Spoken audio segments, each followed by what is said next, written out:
نام قدرت الله شاگرد نو از صنفیتان است و در سامرایش کمک کنید.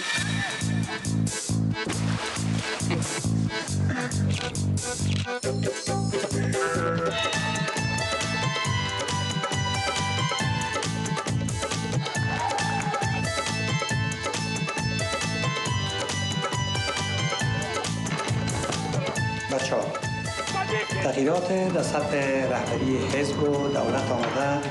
رفیق نجیب دیگه مسئولیت رهبری حزب و دولت به دوش نداره. Bonsoir Pascal Bourgault. Bonsoir Marion. L'Orphelinat, ce film a donc été sélectionné à la quinzaine des réalisateurs cette année et ce n'est pas la première fois que cette jeune réalisatrice afghane va à Cannes.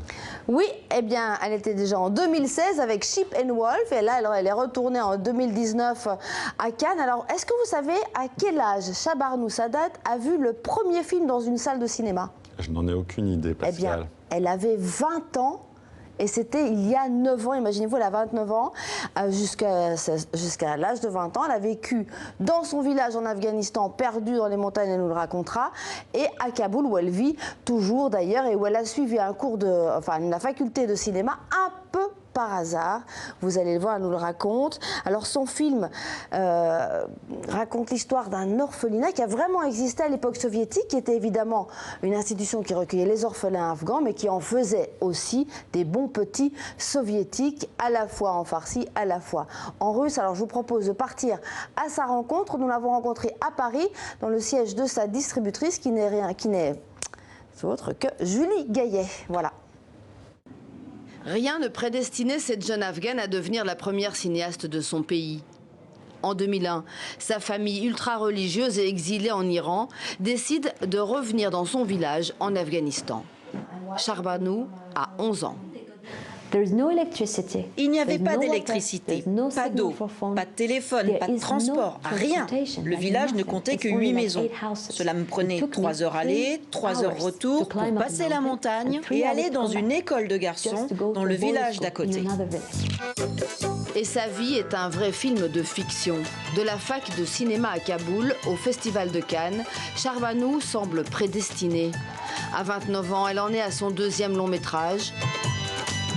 Fascinée par la période soviétique, elle raconte, sans cliché, une période peu explorée par le cinéma afghan. Les années 80, c'est l'âge d'or de l'Afghanistan. Que ce soit pour le cinéma, la musique, le tourisme, la culture, l'éducation, tout. Les gens qui vivaient à cette époque racontent que la vie à Kaboul, c'était vraiment le rêve. Ce rêve prend fin dans le film avec l'arrivée à Kaboul des Moudjahidines. On est loin, très loin de l'image des résistants, grands libérateurs du peuple afghan. Et Pascal, on va parler d'art plus ancien maintenant, l'archéologie et cette exposition Toutankhamon qui a cartonné à Paris, on peut le dire.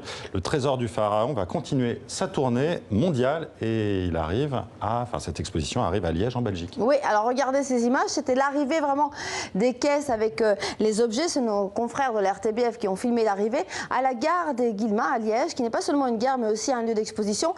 Alors, vous savez que l'exposition a cartonné à Paris, 1,4 million de visiteurs, c'est 2 millions de plus que la même exposition en 1967 qui avait été organisée également à Paris, comme quoi la tombe de Toutankhamon, eh bien ça marche toujours, ça attire les foules. Cette fois-ci il y a 150 pièces, vous le savez, dont 50 n'étaient jamais sorties du pays. Alors certaines sont originales, d'autres ce sont des copies, et puis le trésor part en Égypte pour ne plus jamais en ressortir. D'accord, et on peut parler peut-être de Howard Carter un peu? Oui, alors, on va rappeler quand même ce trésor de la tombe de Toutankhamon, comme vous le savez, avait été découverte en 1922 par Howard Carter. Il ne savait pas ce qu'il allait découvrir, en fait, il est entré dans la tombe et puis tout d'un coup il est tombé sur ce trésor qui est un des trésors les plus riches du site. Parce que beaucoup de choses avaient été pillées aussi, évidemment. Et là, la tombe était extrêmement bien protégée. Et alors, curieusement, Toutankhamon est très connu, non pas pour son règne, mais plutôt pour son trésor. Et donc, il y a des pièces incroyables. Donc, si vous avez raté l'expo à Paris, eh bien, courez en Belgique, à Liège. Vous découvrirez cette exposition en entier. Voilà.